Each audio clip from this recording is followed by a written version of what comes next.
Hey, so you're here on Level Up with Janet E today.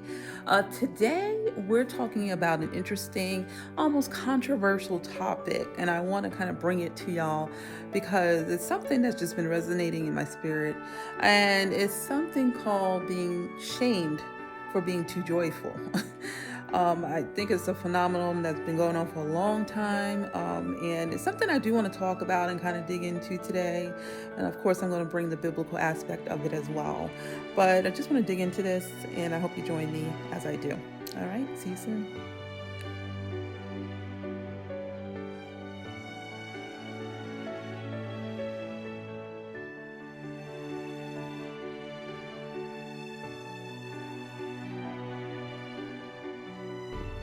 Hey there, so you're back with Level Up with Janet E. I'm in the car for a little bit, trying to pick up my daughter from school. But I wanted to just start on this conversation of the shamefulness of joy. And it's so interesting. I think that it is a subconscious, unconscious thing that people do to each other in order to either elevate themselves or lower someone else. And it's interesting, and it's not something that came out of my mind 100%. Myself and my daughter were in my car, and we were listening to some music, and then from there somebody had made a quote about the shamefulness of being shamed for being joyful, and that resonated with me so much because there almost is a underlying shame or connotation of shame with being too joyful, being too happy about something, or being, and I'm not even talking about happiness, so I'm going to break down the difference between happiness and joy soon. But being too joyful about life and life in general and the experiences of life, and how does that play into how people feel about you or think about you. So that's something I wanted to talk about and see if that's something that you've experienced. But either way, when we look at happiness and we look at joy, so let's first break down the difference between the two. Happiness is based upon circumstances. So that's a momentary snapshot type of thing. Okay, I got a new house, I got a new car, I'm going on a trip, I'm hanging out with my family, I love Christmas, all these things. Those are momentary snapshots in time, and therefore that causes you to be happy. Great. Absolute. There's nothing wrong with that. It's beautiful. Um, Beyond that, there is a state called joy. And joy is having an ever present, omnipresent type of emotion where no matter what the circumstance is going on, no matter what is going on around you, whether it be you have a house or you lost a house, you have a job or you lost a job, you're maintaining your state of joy, you're maintaining your contentment, you're maintaining your peace in spite of what's going on around you. So happiness is circumstantial, while joy is not. Joy is based upon you yourself, not the experience that's going outside of you, the experience around you. So when we look at happiness versus joy, or we look at, let's just say, joy, there's a lot that let's look at social media. A lot that people talk about on social media. They feeling joyful, they're feeling happy. People that like to smile all the time, people that like to just be a happy person. Sometimes they get trolls. Sometimes they get those people that are like, okay, well, who do you think you are, being happy all the time? And you must have things going on in your life that bring you down just like everybody else. It's almost like, how dare you be happy or be joyful all the time when we know that things are going on in your life. And absolutely understand there's always stuff going on in everybody's life, whether it be some type of personal family issue or some type of professional issue. There's always something big or small going on, but it's how you deal with that and how you present yourself in terms of that situation, in terms of just who you are as a person, that's going to make the difference between whether it's going to be joyful or it's going to be not joyful. Are you going to maintain your joy and your peace, or are you not going to? So that's something of a character issue. That's something of an issue within yourself, not something that can be changed by what's going on around you. So we're going to dig into that. We're going to really dig into in the next segment, how do you maintain your joy in spite of what's going around you, in spite of haters, in spite of being almost shamed sometimes into feeling joyful. How do you maintain that joy? And what are the characteristics of those people who have a joyful spirit and can keep it in spite of this attitude of shamefulness behind joy that seems to be going on right now? All right, so I want you to look at the dance. You know, I always got a little dance in there. So look at the dance, and then we're going to come back and finish up this segment on joy and the shamefulness of joy, and how do we overcome that. All right. Okay, so as you can see, the pool is officially closed for the season. It is closed, finito, for the season. Okay, so, but we are still continuing on our level up and our dances. So I do want to go over just something quick and easy today. We're actually going to do two things. So let me step back so you can see my feet. So the first thing we're going to do is just a tendu touch.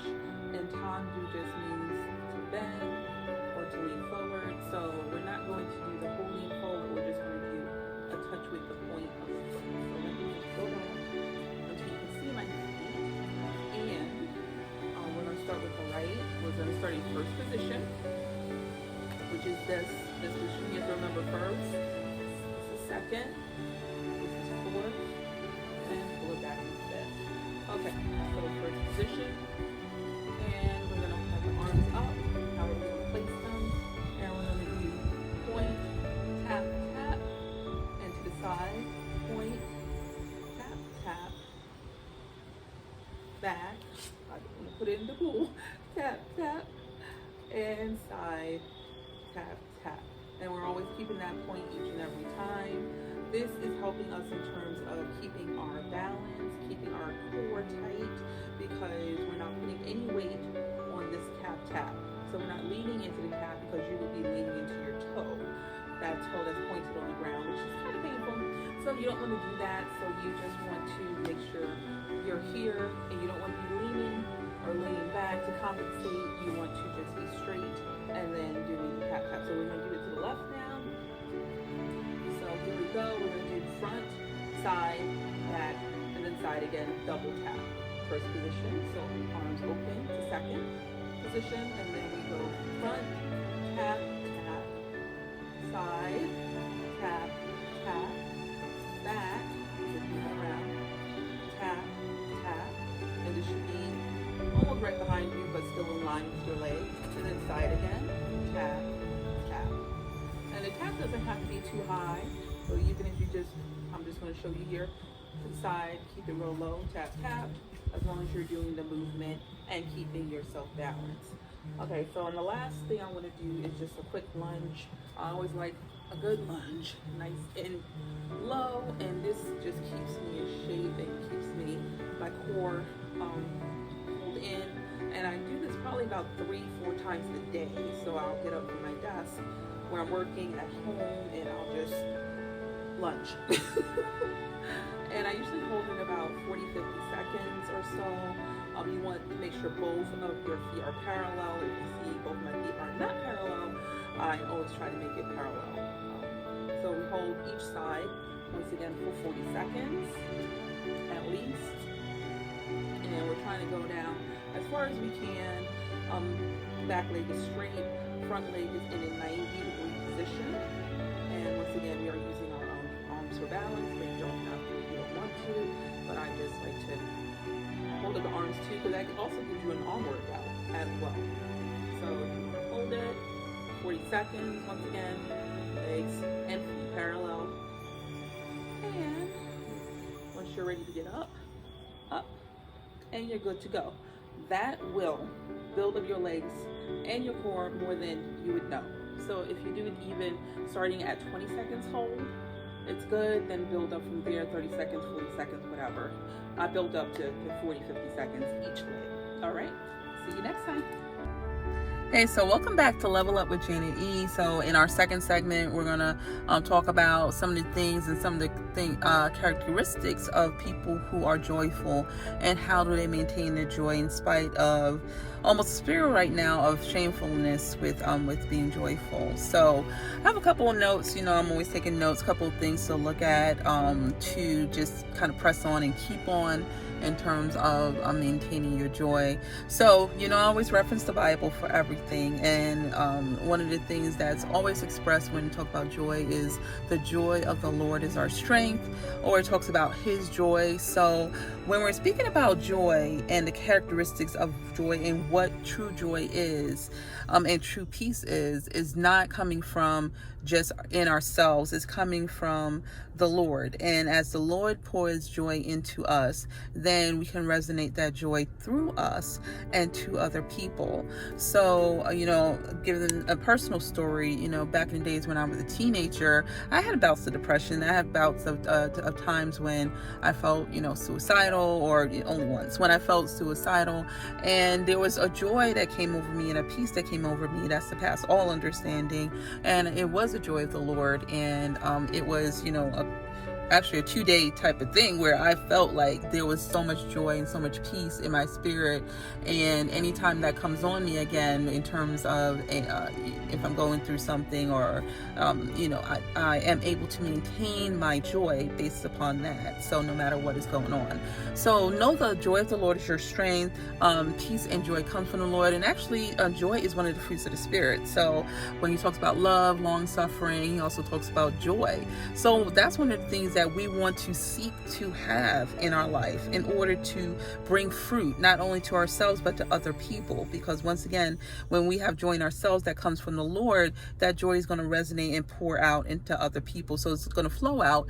And once again, sometimes you have people who want to bring shame to you for that, because you're just overflowing with it, that this is pouring out onto other people, and some people don't know how to receive it. So understand that some people may not be receptive to it. So that is actually the first thing I want to mention, is that everybody's doesn't have to receive your joy. Everybody doesn't have the privilege of receiving your joy. Now, the Lord, gives you that joy, but some people aren't ready to receive it. So if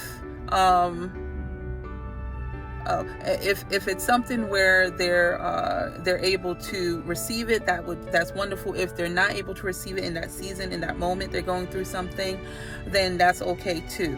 So know that your joy should not change based upon if somebody's receptive or not.